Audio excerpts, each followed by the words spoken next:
Great, good morning everyone. I have definitely never spoken between a musician and an Olympian, so this is like a highlight of my life right now, and I'm so glad that you're all here to witness it. My name is Dechert. I graduated from Yale, basically studied Middle Eastern Studies. We had a much fancier name for it there, and then spent the next 10 years of my life outside of the United States. Spent about 9 years helping to start New York University's campus in Abu Dhabi. And I just moved back to the US this summer and joined Bennington College, and have had kind of a unique path so far that I've been really appreciative of, seeing both kind of the oldest and most well-known side of US higher education, and then also being able to work in some institutions that are definitely not as well known, but are doing some really, really exciting things that I think are kind of paving the way for the next generation of innovation in higher education. So I'm gonna try and kind of give you a starting point for thinking about your experience in US higher education potentially. First of all, there is no one kind of way to sum up university in the US. There are so many different types of institutions and pathways, and I very truly believe that for every student in the room here, there is a place in the US that could be right for you, a place where you could be very successful, a place where you can grow as an individual as well as a student and have a great academic experience, a place that you can get into, and a place that you can afford. And so the challenge in front of you is figuring out what that place is. And the key to that is looking very broadly. So in the United States, there are over 4,000 higher education institutions, colleges and universities. And when we say colleges, we're speaking about places generally that are focusing on bachelor's degrees, sometimes that have the 2-year associate's degrees as well, or are focusing on that. But it's a little bit different from a college in Canada, from what I understand. So out here today, you're gonna see a mix of colleges and universities. If you're looking for a 4-year bachelor's degree, you're gonna find that at many colleges as well. So like Bennington, we specialize in bachelor's degrees, so don't discount that if you're looking for a bachelor's degree. Amongst those 4,000 institutions, you're gonna find public and private institutions. And in the US, there's not a clear correlation between kind of one being better or worse than the other. There are fantastic public institutions, there are fantastic private institutions. And so really, you can't kind of draw a distinction in terms of the quality of experience based on that factor. You will find schools that are very selective, that are admitting fewer than 10% of their applicants. And you will also find schools who part of their mission is to be accessible to every student who's applying, and they are admitting 100% of their applicants, and they are meeting you wherever you are and building you up through that institution. There are schools that offer all different kinds of financial aid, which we'll speak about a little bit later, to make that a possibility for you. One of the things that you'll hear about in the United States is this concept of liberal arts, and I think that that is something that is, in my experience over the last 10 years working with non-US students going to school in the US, that's something that's very misunderstood. So liberal arts, first of all, whenever you hear it, think liberal arts and sciences. We have physics, we have math, we have computer science. That is typically within a liberal arts curriculum. And this concept of liberal arts is implemented to varying degrees across different institutions. So you'll have colleges like where I work now that we very much identify as a liberal arts institution at our core.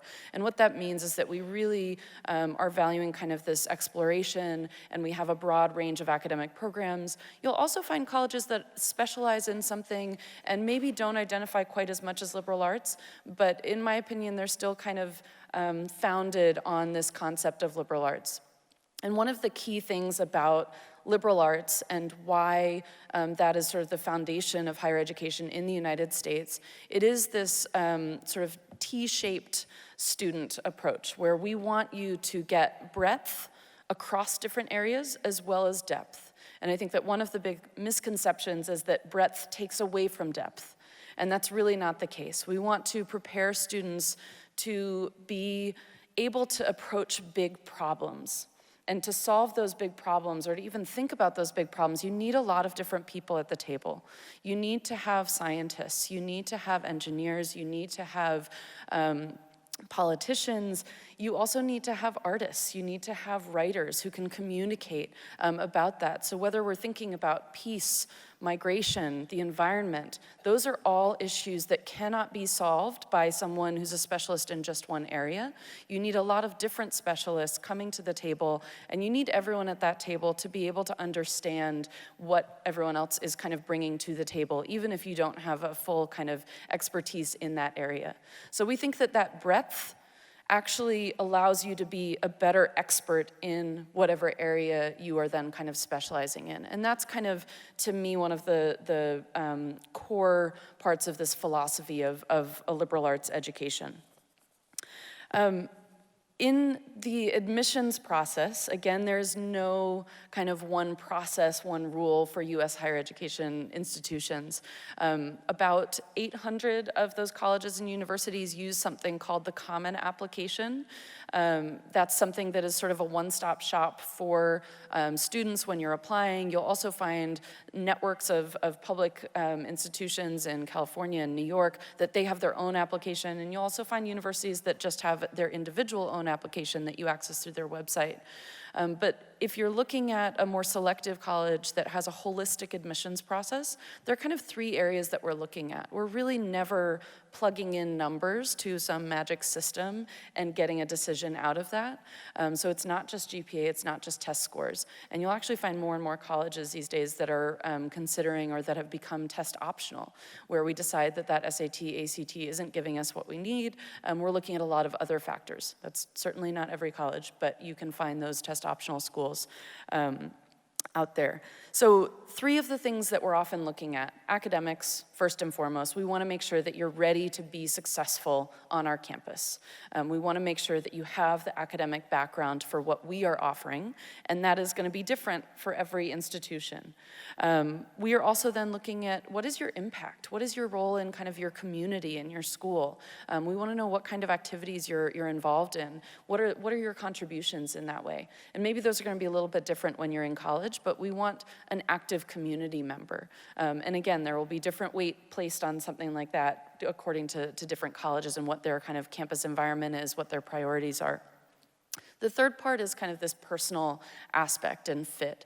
And are you someone who understands the campus that you're applying to, who's the right match for that, who's going to kind of bring as much as you're going to take away from that campus? And is there that two-way fit when we're evaluating an application? So the more selective a university is, that often means that they have way more very qualified applicants than what they can admit.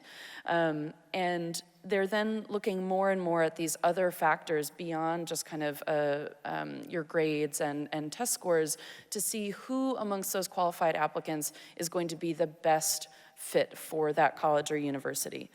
So if you're using the Common Application to apply to schools, I take a long time to read applications. I read every word that you put into that. The essays for a school like Bennington, we have small classes, very discussion-based. That's really important in the application process. You will find other schools where there's not an essay required, and they have a very different approach to applications. But that's something that you should be keeping in mind and asking all the representatives that are here today about their application process. Very quickly, financial aid. I know that especially for the parents in the room, is a big concern. How am I going to afford to send my kids to the US with this insanely expensive higher education system? I have a few pieces of advice for that. One, never look just at kind of the cost of attendance, because sometimes the schools that are the most expensive also have the most financial aid and can bring that cost way, way, way down. There are schools that may be able to award you a full scholarship. Oftentimes those scholarships come in two different forms: merit-based scholarships or financial aid, meaning how strong are you as an applicant within that school's pool. So the strongest applicants to Bennington are going to get the most money. That might look very different for a different school that has a different applicant pool. But then also need-based financial aid. So what is the difference between what we're asking you to pay and what your family is able to pay based on a financial aid application?